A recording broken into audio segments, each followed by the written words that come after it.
Oke, kita mulai kuliah kita PST2 atau pemisahan setimbang terpacu 2. Kita siapkan papan tulis seperti biasa.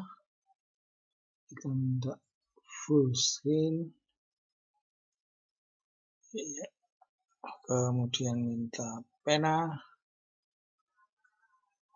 Minta warna hitam saja. Oke, sekarang kita cek apakah sudah jalan. Nah, sudah jalan.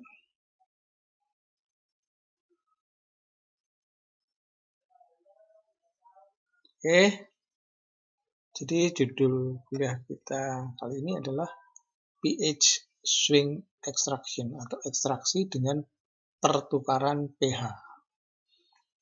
Apa itu skemanya pertukaran pH? Kita lihat, kita buat coba sketnya ekstraksi dengan pertukaran pH. pH swing extraction.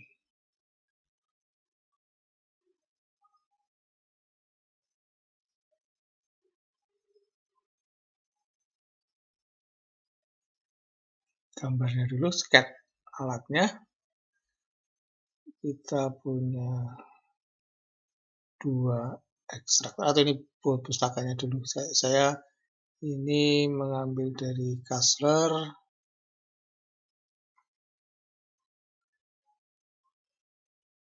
Mokrit,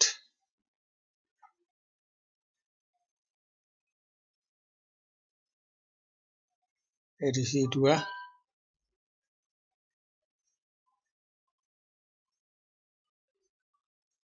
Halaman 116. Tahunnya kalau tidak salah 2011 ya. 2011, tapi kita tidak bahas seperti itu, tapi kita dengan melakukan modifikasi. Mudah-mudahan lebih komprehensif. Di sana uraiannya sangat singkat.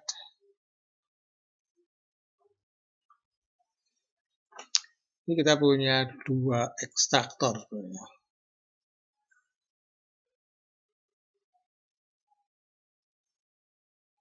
Ekstraktor 1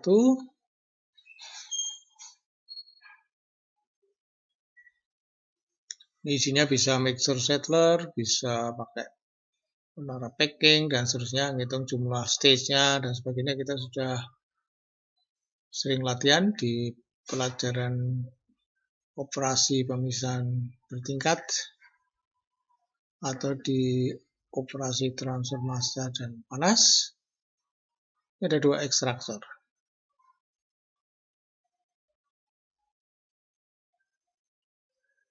Kita punya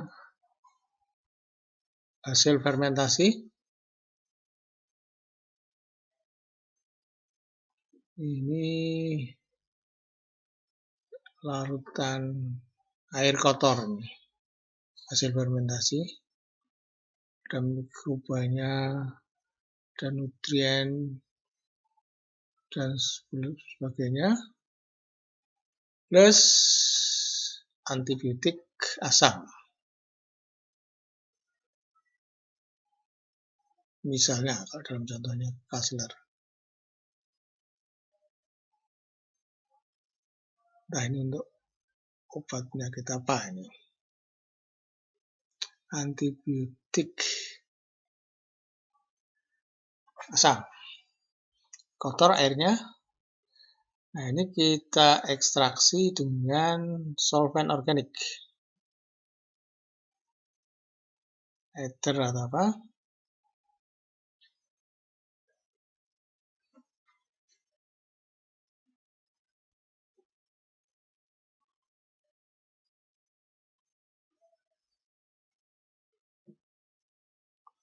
Sehingga antibiotiknya ini diharapkan pindah ke fasa organik, ke ether dan sebagainya. Ini air kotor.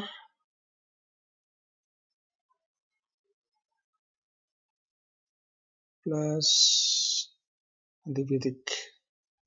Ingat, antibiotiknya bersifat asam.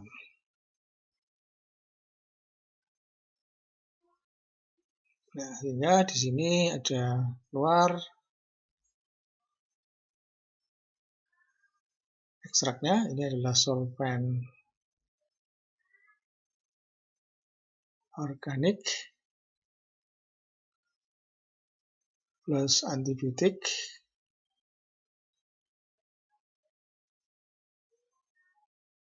Dan ini kadarnya tinggi harapannya. Kalau ini plus antibiotik,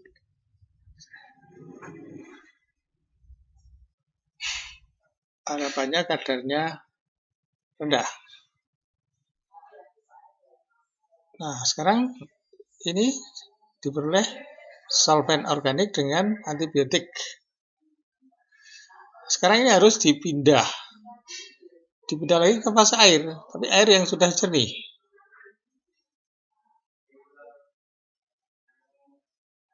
Ini air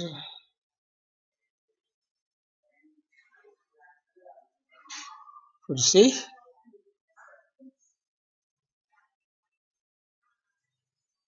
Mengekstraksi lagi dari sini.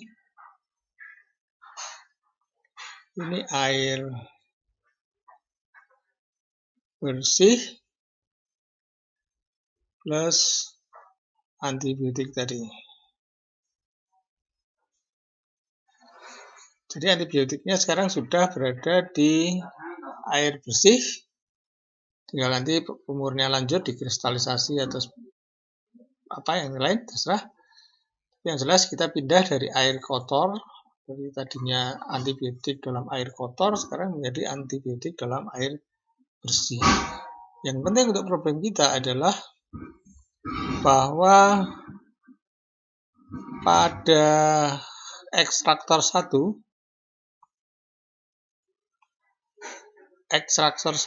diharapkan antibiotik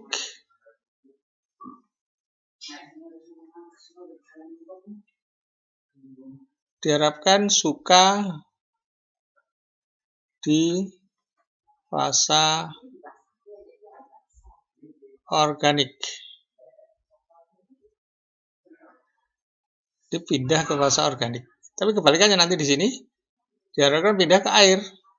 Jadi di sini di ekstraktor 2 diharapkan antibiotik suka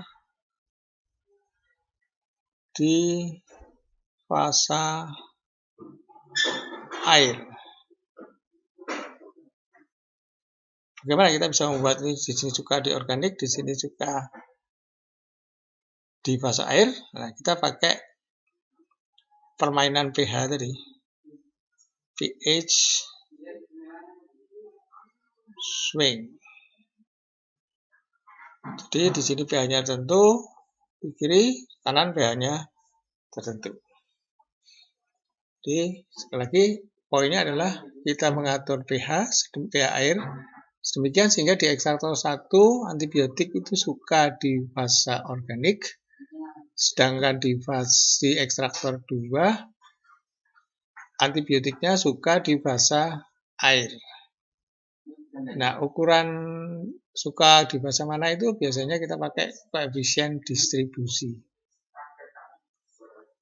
Koefisien ini ada dua keseimbangan dulu, atau mungkin saya gambar dulu. Keseimbangan kimianya, skema keseimbangan kimianya. Kita punya fase organik.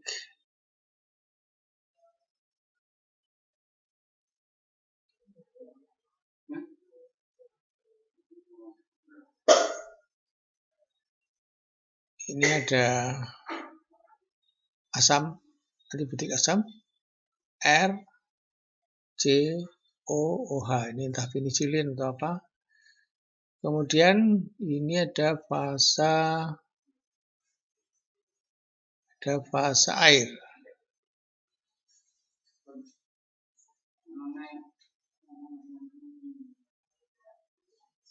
Nah, ini RCOH di fase organik setimbang dengan RCOH di fase air. RCOH.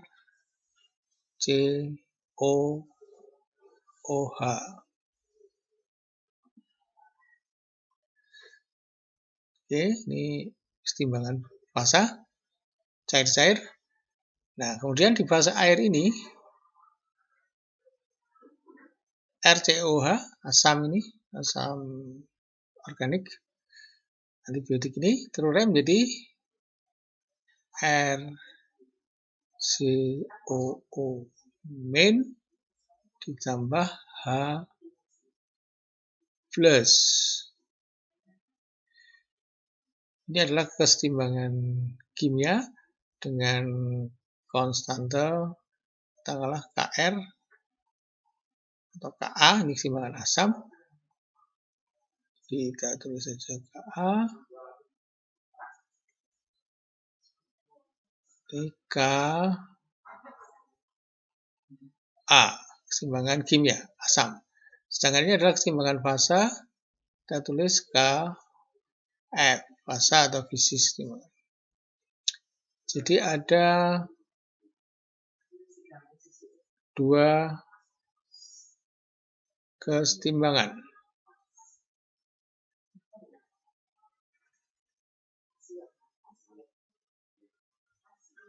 Kesetimbangan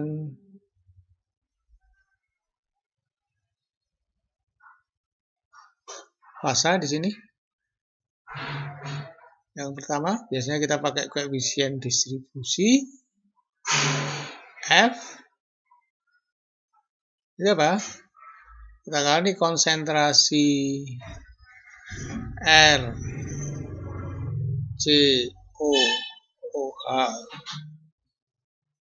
di organik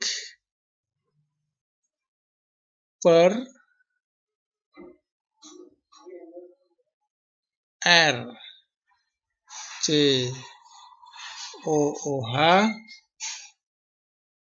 di air. Jadi kesetimbangan molekul, kesetimbangan fasa. Kesetimbangan jika tidak terjadi ionisasi. RCOH di organik dibagi RCOH di air. Sekarang yang B, kesetimbangan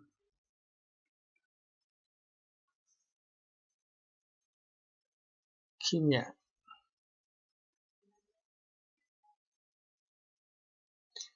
Kita punya K, ini asam, kebetulan kalau fasa juga sama saja, mirip ya, Ka, jadi apa?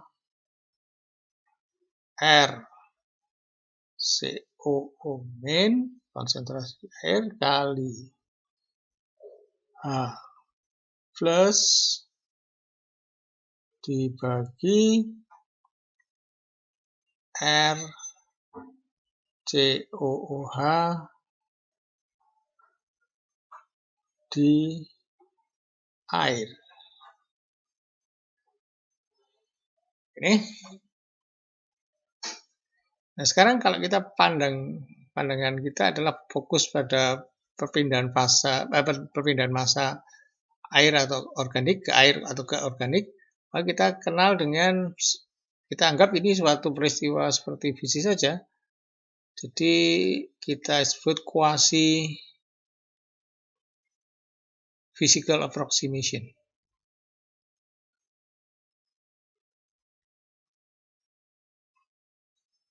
Sebenarnya ada kimia dan fisika, tapi anggap seperti keseimbangan fisika saja. Approximation.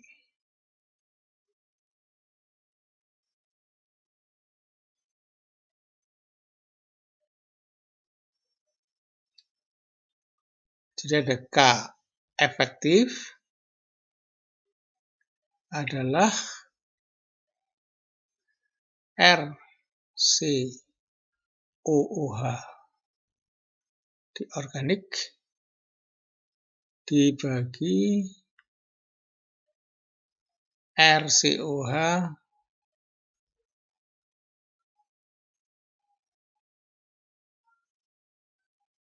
total di fase air. Nah, RCOH total itu apa? RCOH yang bentuk molekul, RCOH, dan RCOOH yang berbentuk ion, yaitu RCOO main. Ini keduanya sama-sama berada di fase air. Jadi kita anggap quasi physical approximation, K efektif, jadi yang jumlah asam di organik, ini dibagi jumlah total asam di air. Nah, sekarang kalau kita ingin ini, jadi yang atas adalah di organik, bawah adalah di air. Kalau ini di ekstraktor 1, kita sukanya dipindah ke organik. Jadi, kita ingin apa? Mestinya K efektifnya besar, supaya yang di organik banyak. Di kiri ini. Sedangkan di kanan, kita ingin K efektifnya kecil, supaya dia pindah ke fase air. Jadi kesimpulan kita sekarang di ekstraktor 1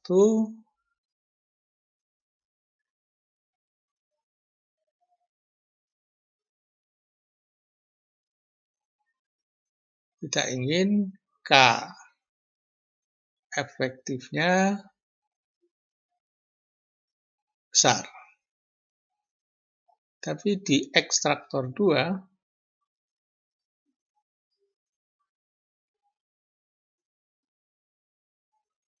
atau K saja, pakai bahasa Indonesia saja,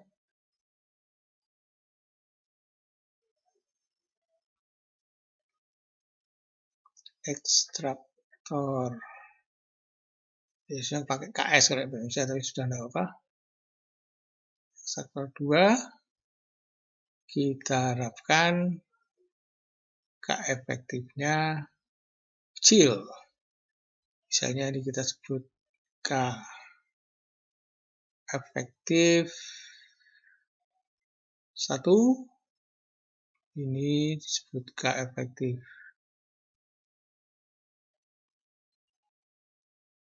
2, maka diinginkan besar.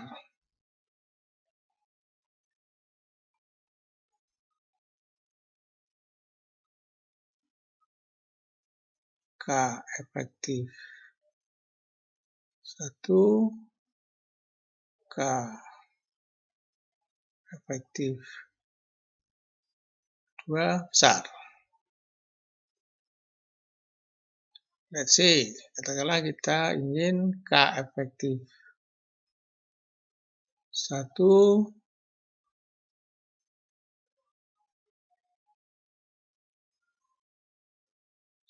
20 misalnya, atau lebih ya. Berapa kisaran apa sekarang? Yang kita mainkan tadi apa? pH. Jadi berapa kisaran pH agar kita peroleh K efektif 1 per K efektif 2 di atas 20. Jadi berapa kisaran pH agar diperoleh 3K efektif 1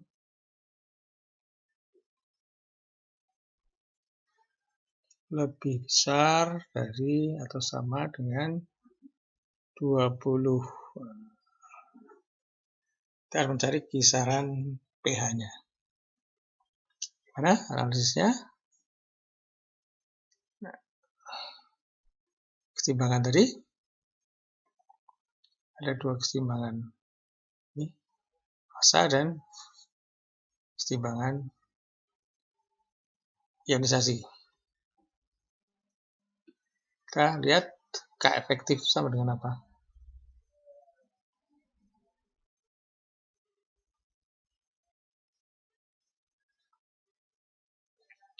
RCOOH.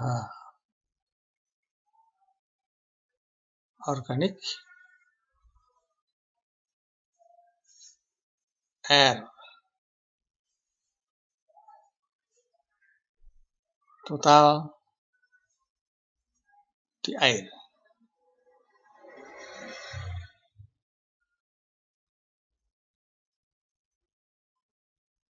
Nah, RCOH.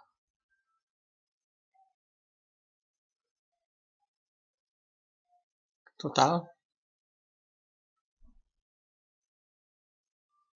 di air. Sama dengan apa? Ya, RCOH di akhir, air.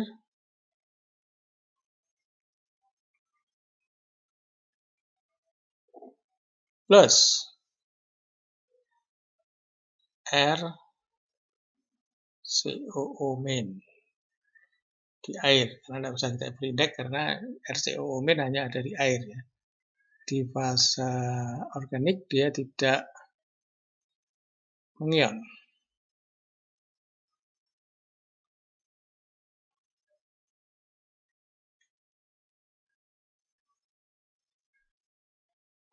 RCOH min, kita lihat rumusnya apa tadi? Ini Ka RCOH air per H plus.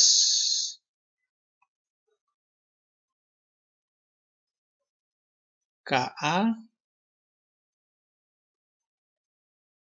RCOOH di air dibagi H plus. Jadi sama dengan apa ini? Ini kita keluarkan aja. R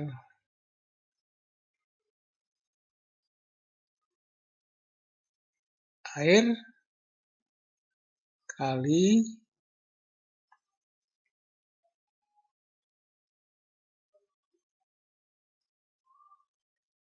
satu plus Ka dibagi H plus.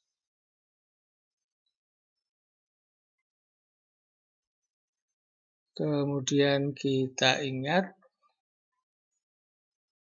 pH itu ada hubungannya dengan H plus. Min-log H plus atau H plus atau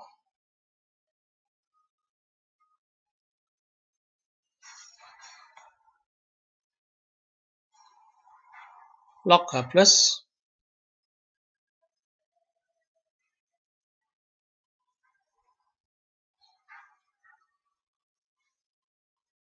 min pH atau pH atau H plus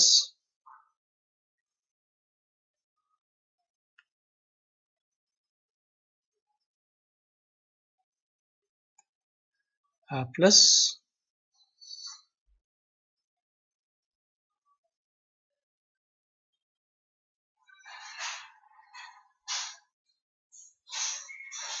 10 pangkat min pH. Sehingga kita bisa tulis di sini sama dengan apa?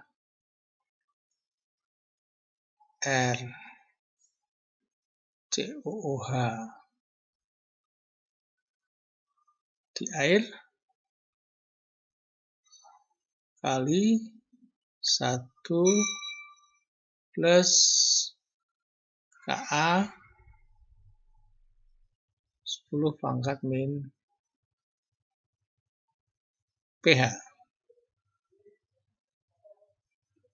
Bisa kita tulis di sini RCOOH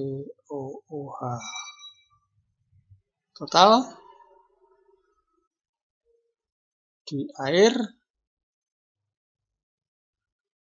sama dengan RCOOH air 1 plus Ka Kita lihat tadi apa tadi? Per 10 pangkat min PH itu sama dengan kali 10 pangkat PH. Begini. Nah, sekarang kita cari K efektif. Tujuan kita adalah K efektif. R C OOH di organik dibagi RCOOH total di air. Ini adalah R organik dibagi R COOH.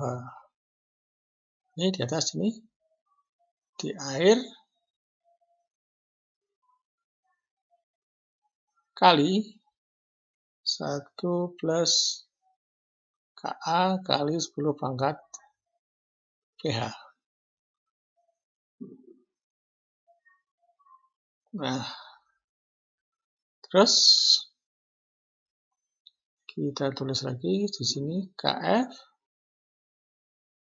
Ini apa? RCOH di organik dibagi RCOH di air dan sebagai bentuk molekul itu adalah sama dengan K fasa.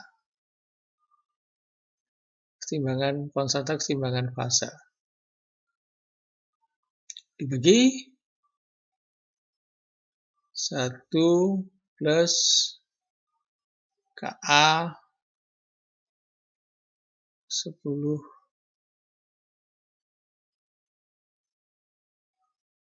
Ini adalah soal yang kita cari. Pengaruh pH terhadap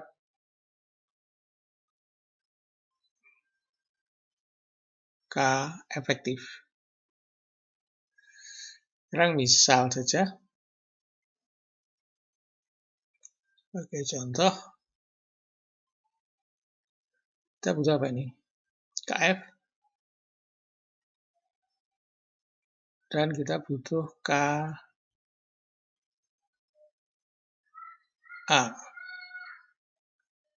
Misalnya kita punya Kf-nya 0,3 aja. Kf-nya 0,3. Artinya apa? Antibiotika lebih suka di fase air aslinya ya. Lalu Ka-nya katakanlah 2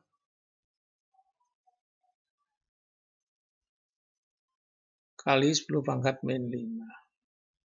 Terus kita hitung dengan mudah. pH ini adalah K efektif.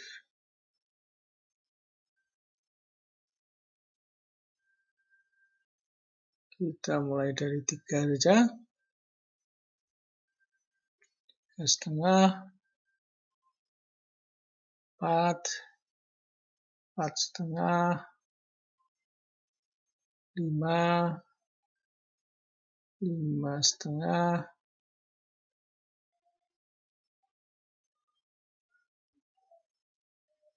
saya hapus saja, jelek.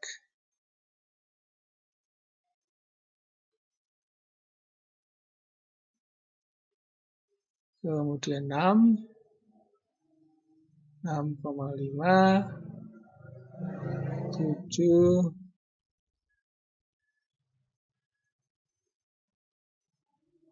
8 terakhir. Ini 29412.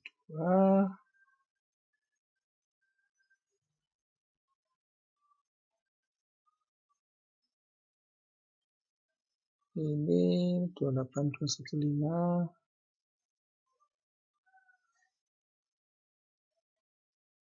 Ini 25.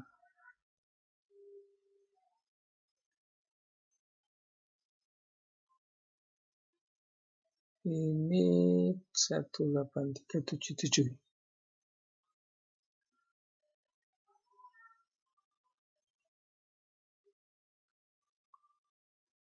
0,1 ini.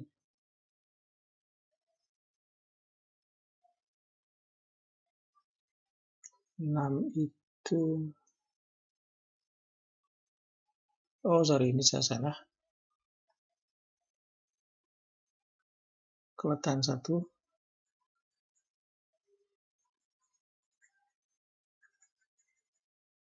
Maaf, kita ulangi. 4 itu adalah 25.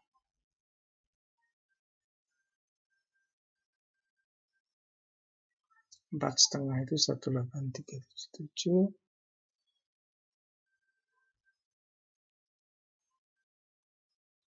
Lalu 5 adalah 0,1.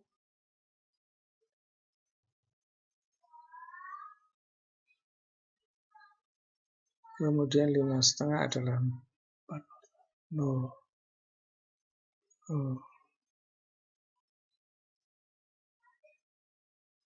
Kalau ini 6 itu 1429. Kalau ini 0.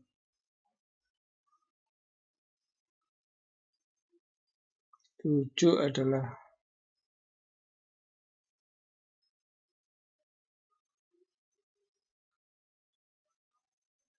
7,5 adalah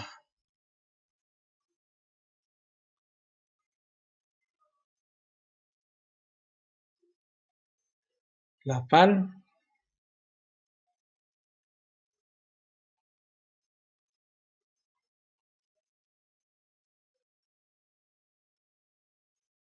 Oke, sekarang kalau ya swingnya dari berapa ya?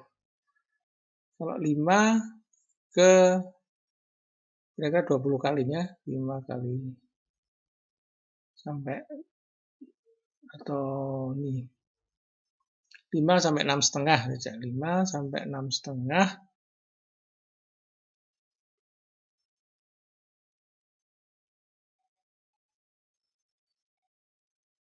5 swing 6,5. Kita dapatkan K efektif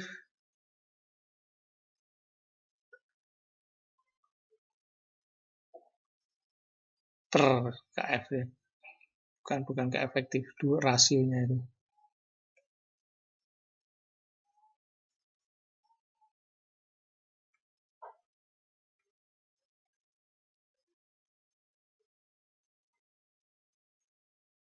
Efektif 1 per K efektif 2 ini kalau dihitung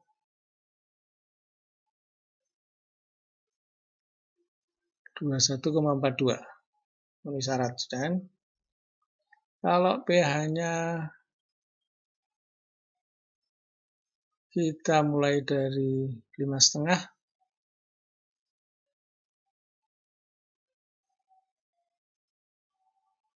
sampai 7,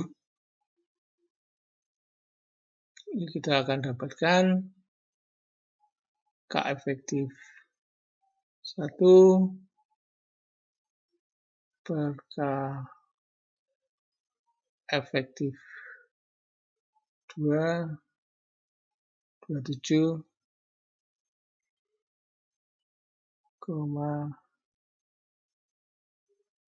Memenuhi syarat juga, lebih sedikit. Tapi kita pilih, sekarang engineering judgment. Kita pilih yang mana ini yang kita pakai.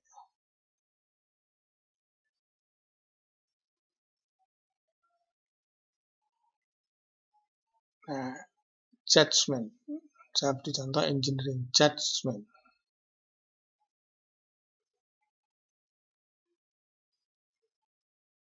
Apa faktor apa yang kita pertimbangkan? Jumlah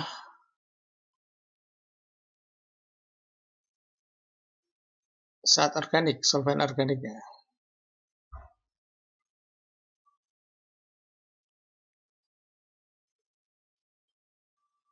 Jumlah solvent organiknya, kalau bisa jangan banyak-banyak. Nah, itu gimana caranya? Harapannya adalah konsentrasi di fase organik kalau bisa tinggi, sehingga jumlah solvent organiknya tidak bisa banyak-banyak. Nah, supaya solvent organiknya tinggi, kita kalau bisa berada pH yang K efektifnya ini besar. Karena ingat, K efektif adalah di konsentrasi solvent organik per di air. Jadi kalau bisa pilih yang atas-atas ini. Jadi kalau dari sini, pilih yang mana? Kita pilih yang pH 5, supaya ini masih 0,1 K efektifnya. Jadi konsentrasi di organik masih cukup tinggi. Kalau 5,5 itu 0,04. Ini lebih rendah ini konsentrasi organik. Jadi ini jelas butuh solvent lebih banyak. Kemudian yang kedua, jumlah zat pengatur pH. Air asli itu berapa tah? 7 sini. Kalau bawa makin jauh ke dari 7, itu butuh apa? Zat pengatur pH yang lebih banyak. Sehingga kalau dari aspek ini lebih bagus yang mana? Bagus yang bawah. Kalau dari satu jumlah solvent kita lebih bagus yang atas. Ini jumlah pengatur pH-nya kalau di sini untuk sampai 5 itu asamnya hanya sampai 5 penambahnya supaya turun sampai 5 pH-nya, kalau ini hanya sampai 5,5. Dan kalau yang di sini dari sampai 7 ini enak sekali ini karena air tidak usah pakai pengasaman, ini air biasa itu pH-nya sudah 7. Kalau ini 6,5 masih harus ekstraktor buah pun masih butuh pengasaman. Kalau ini tidak ya. Nah, oke. Dari sini, dari pertimbangan nomor 2 kita pilih yang bawah. Sekarang yang ketiga, apa lagi kira-kira? Kita harus holistik. Semua batasan-batasan dunia nyata kita pertimbangkan. Demikian adalah engineering judgment. Kita lihat material of construction ya, bahan konstruksinya untuk alatnya, ekstraktor nanti, mixer setternya misalnya.